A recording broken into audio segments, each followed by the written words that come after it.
What is up, fellas? We are back for another UFC predictions video.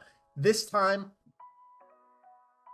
for UFC Fight Night Moreno versus Royval 2. I got a big ass whiteboard. Check that shit out. That's kind of cool. Uh, I'm sorry this video's coming up a day late, but I recorded this already and I posted it and I had it uploaded, but for like the last 7 or 8 minutes, my noise cancellation that I use just stopped working, so you can hear like my fan in the background and shit, and it just sounded fucking terrible. So I'm re-recording this a day later, but nonetheless, that's enough yap. Let's jump right in. Kicking us off at featherweight, Muhammad Niamov versus Eric Silva. I feel like this is a little bit of an open and shut case, guys. I think Muhammad Niamov is just way better than Eric Silva. Eric Silva, debut fight in the UFC, we're losing to TJ Brown. I feel like that's kind of like a UFC IQ check, because TJ Brown's kind of ass, generally speaking. Muhammad Niamov in his debut knocks out Jamie Malarkey up a weight class on short notice, and then he beats Nathaniel Wood in a decision. Granted, Muhammad Niamov cheated like a motherfucker in that fight, but it is still a win over Nathaniel Wood, who I think is just levels above Eric Silva. Muhammad Niamov is kind of a well-rounded fighter, really good power in his hands, good striking. He was decent in the grappling exchanges. I just don't really see a way Eric Silva can upset here. Maybe the elevation at Mexico City plays a factor, but I don't think so. I'm going to go with Muhammad Niamov by TKO in like rounds 2 over Eric Silva. Moving down to 125, Victor Altamirano versus Felipe Dos Santos. Felipe Dos Santos, for those of you who don't know, is the kid who made his short notice debut against Manel Kape. Took Manel Kape to a decision, lost, but looked damn good against a top 5 guy, borderline. Victor has been pretty hit and miss in his UFC career, dropping a decision to Tim Elliott, losing to Carlos Hernandez, which is fine, but his best win is Vinicius Salvador, who I think is kind of terrible. I don't see a lot of methods that Victor can use to beat a guy like Felipe Dos Santos. The only thing I think of is maybe Victor can employ his grappling, but even then, I don't think Victor is active enough on top to be able to finish a guy like Felipe Dos Santos, and I feel like Felipe Dos Santos is capable of getting up to his feet if he gets taken down. And on the feet, Felipe Dos Santos is nasty. He's aggressive. He throws big power. He's faster than Victor. This is a tough matchup for him. I think I'm going to go with Felipe Dos Santos here. Uh, I think he might get a TKO over Victor Altamirano by in like round 3. They're flyweights, so keeping it at 125. Luis Rodriguez versus Dennis Bondar. Uh, Luis Rodriguez, despite having a really nice record, I think is kind of bad. And same thing with Dennis Bondar. I don't think these guys are like outrageously good, but I think Dennis Bondar has a much better skill set than Luis Rodriguez. Dennis Bondar's UFC run has gone kind of tough. Uh, Having a TKO loss to Malcolm Gordon, but it was an arm injury, so you know he posted bad and his arm exploded. And then Carlos Hernandez. Carlos Hernandez is a good fighter generally, so he's okay. But he is coming off of a brutal KO loss. I know that says decision technical. There was nothing technical about getting 66 elbows unanswered to your fucking head. Um, But I think Dennis Bondar operates at a higher level of skill than Luis Rodriguez. Like Luis Rodriguez's wins are like I don't know, man. Like 11-11. Like I can't get behind him. And taping the guy, I only looked at two of his fights. I wasn't blown away. And I think Dennis Bondar, you give him a size and reach advantage. I think he has a skill advantage just about everywhere this fight goes. He's a much sharper striker. The only thing I remember about Dennis Bondar, though, is he did taunt a lot, and I believe it was the Hernandez fight. He was taunting a little bit too much for me, especially when he was down. I don't think he'll do that again. I think he'll stay focused. I think he'll lock in. I think he'll sit up in his gaming chair.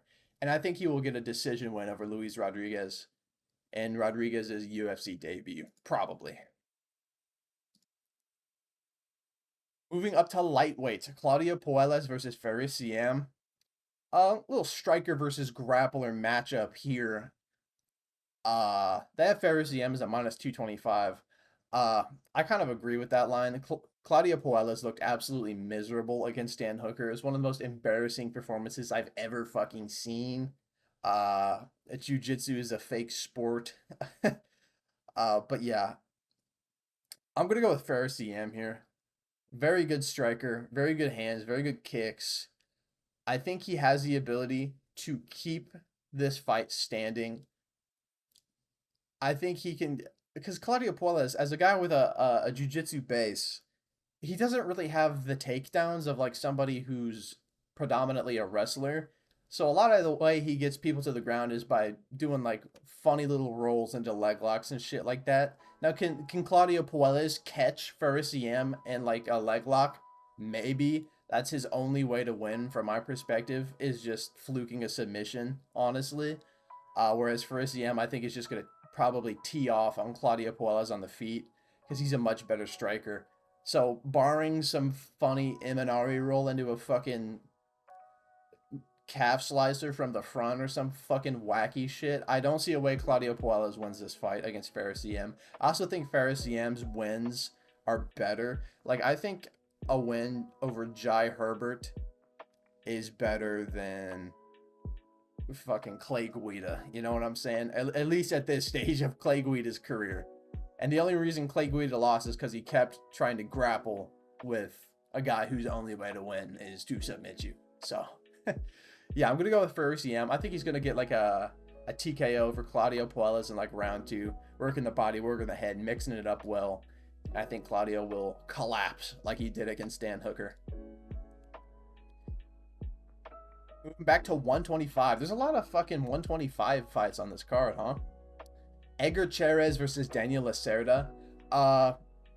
This fight has happened already, and I picked Edgar Chairez, and I'm going to do it again. I don't think you can pick Daniel Lacerda outside of just like hoping that in that initial 1-round blitz, he gets a finish, which is possible, but clearly you see it has not been working out for him too much.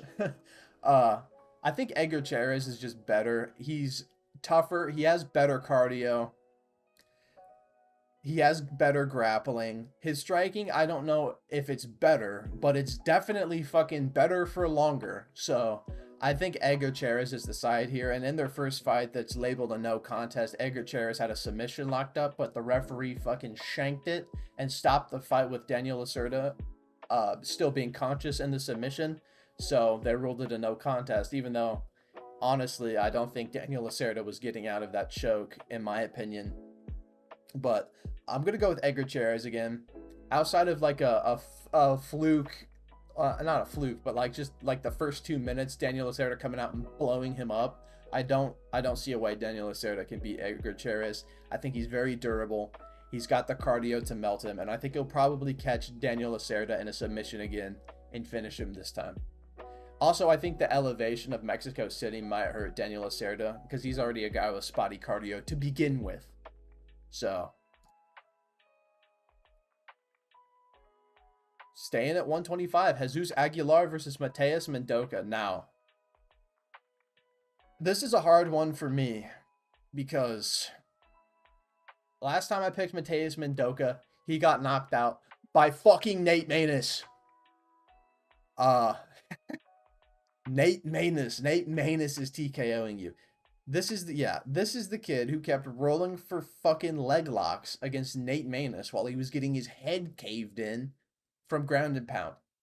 22 IQ techniques there. So it just doesn't sit right with me to pick this guy again.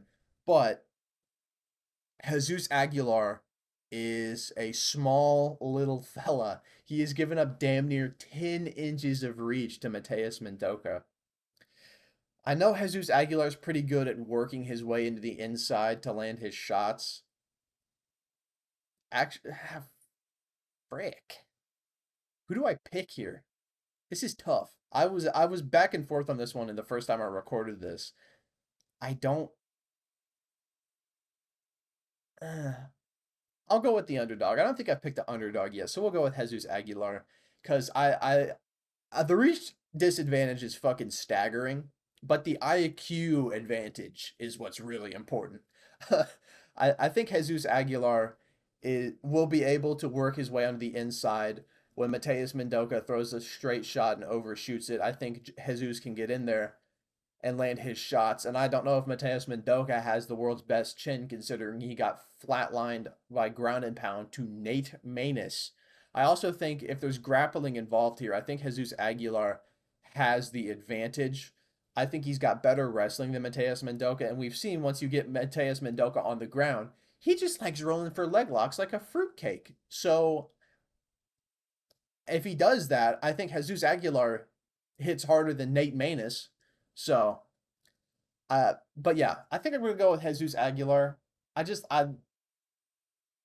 Mateus Mendoca's on my ban list for like another few months before I pick him again after that Nate Maness performance. Uh, Jumping up to 135, Christian Quinones versus Raoni Barcelos. This is an interesting one. Um, I think Christian Quinones is okay, but I don't think this is a good matchup for him. I think Raoni Barcelos still has it, despite being 1-4 in his last five. Raoni Barcelos at 36 years old, he's suffered his fair share of losses recently, but I think the Kyler Phillips fight, which is his most recent fight, I think that is giving me the confidence to pick him in this fight here over Christian Quinones because I think Kyler Phillips is way better than Christian Quinones, all around basically.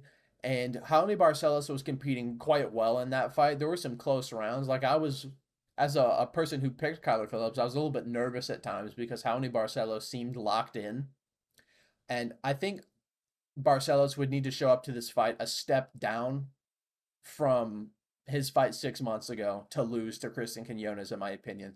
Raoni Barcelos, decent grappling, good striking, but I think the story of this and how he wins this fight is leg kicks. I think he's going to be able to leg kick Christian Quinones at will. Christian Quinones doesn't really check, and his legs just kind of in front, planted with all his weight like 95% of the time he fights.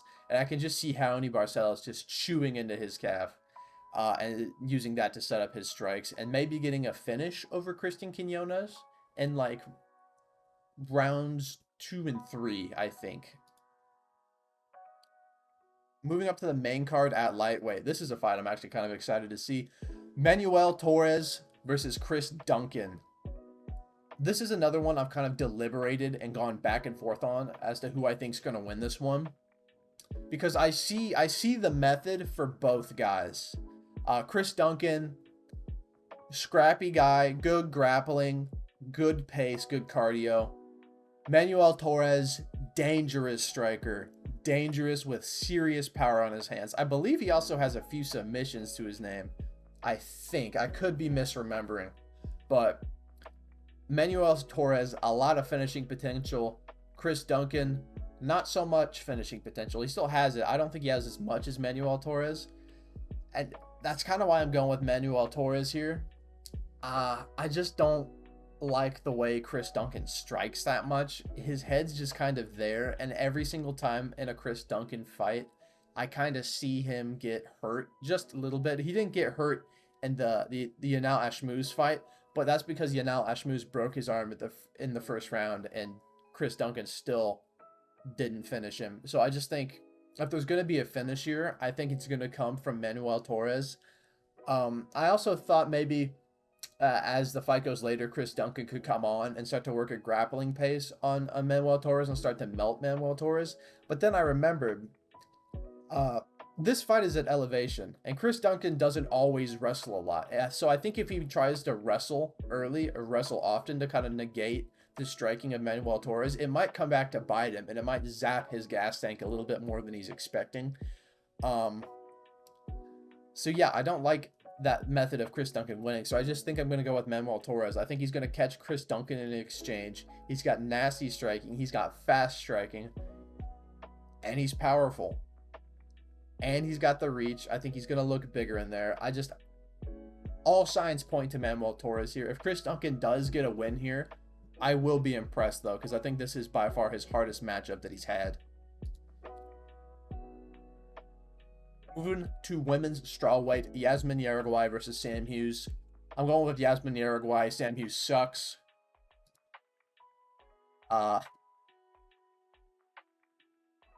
Moving up, Raul Rosas Jr. versus Ricky Turcios. This is an interesting matchup for Raul Rosas because Ricky Turcios is kind of a spurgy weirdo when he gets in there.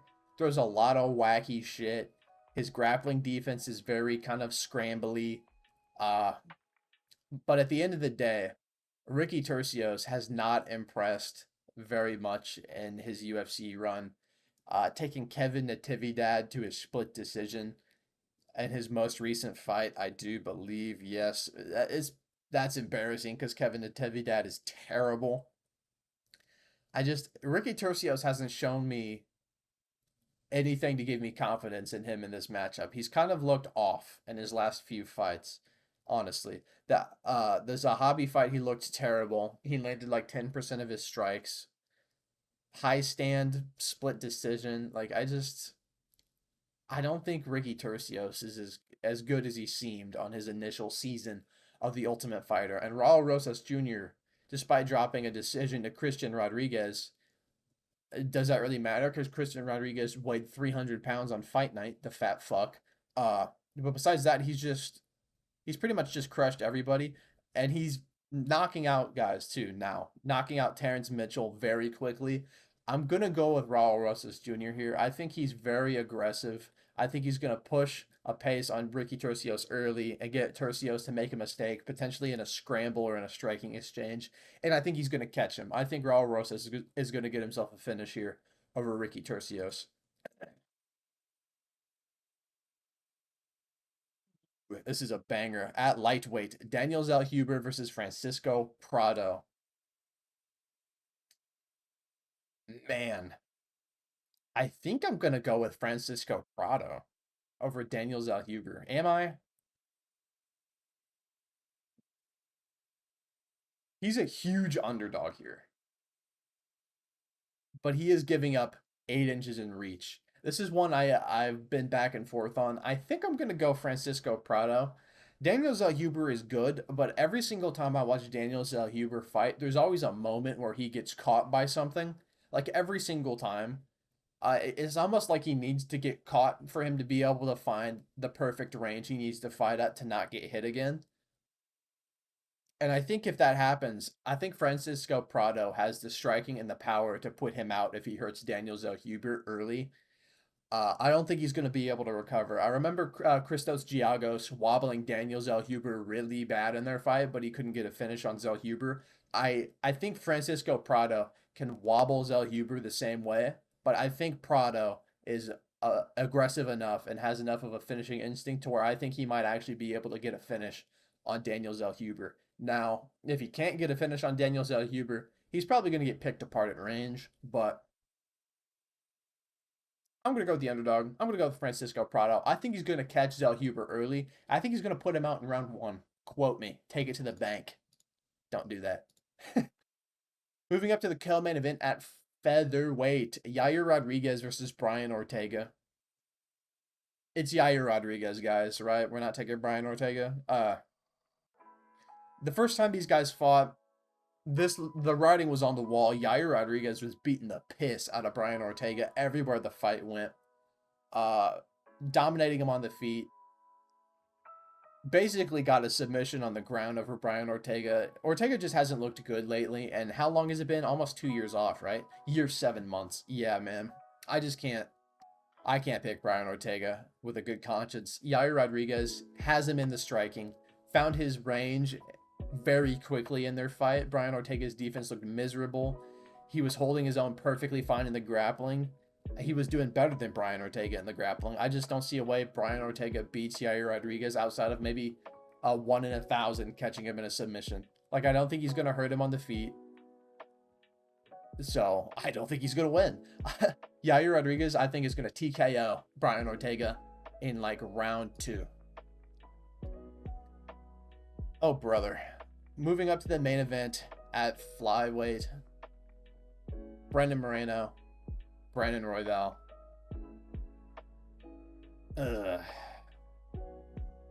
I want to pick Brandon Royval. I really fucking do. I picked him against Pantoja, but the thing is, I think Brandon Royval's style matches up better to Pantoja than it does to Brandon Moreno. Because Pantoja kind of gets caught in that brawl all the time. Moreno can get caught in a brawl, but a lot of the times he's way sharper as a striker.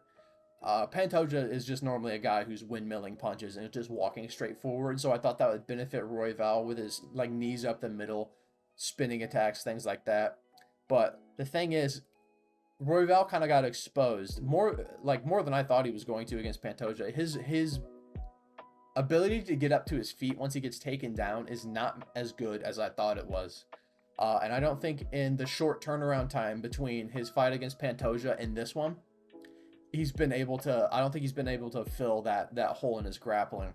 So if Brandon Moreno comes out here and just starts working his wrestling, I think it's going to be hard for Brandon Royval. In the striking, they can compete. I watched their first fight, and Brandon Royval was actually doing very good in the striking against Moreno. Until he threw a spinning attack, and Moreno crowded the spinning attack and took his back and took him down. And that's where the fight ended up ending. But I think Moreno... he's had a full camp for this. I think Moreno's probably going to get like a decision win here over Brandon Royval. Sadly, yeah. I'm going to go with Brandon Moreno by decision over Brandon Royval. I think Royval's going to hang in there, but I think Moreno's going to keep him at the end of his jab.